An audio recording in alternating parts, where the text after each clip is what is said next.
Láganos de una palabra de oración. Oh Señor Dios, suavemente, reverentemente, nos te vinimos delante, Señor.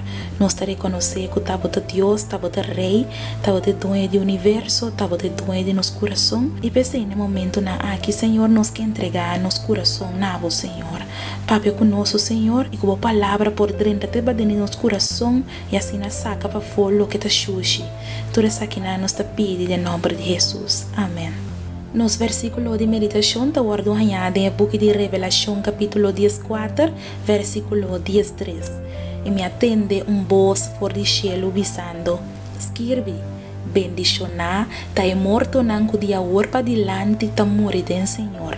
Sí, Espírito da bisa, kunang sossegado e nan trabalho nan, pa sobra nan obra nan, ta sigue junto kunang.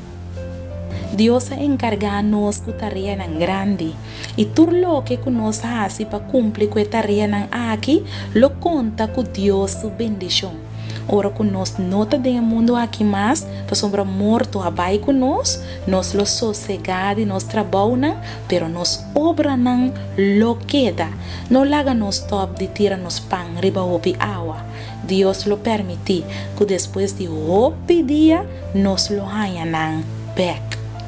Láganos siempre hacia el trabajo de Dios. Planta y semilla y Dios lo obra y crecimiento.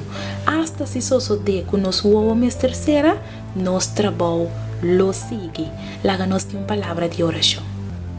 Oh Señor Dios, nos llamamos danke para tu palabra. Danke que papi con nos así na clara. Señor, permite que mientras nos den vida, nos posible compartir tu amor con otro no, Señor Dios. La que nos vida porta un gran testimonio. Para día a día llega con nos no temas, nos obran, lo sigue. Danke, Señor, nos pedimos en nombre de Jesús. Amén.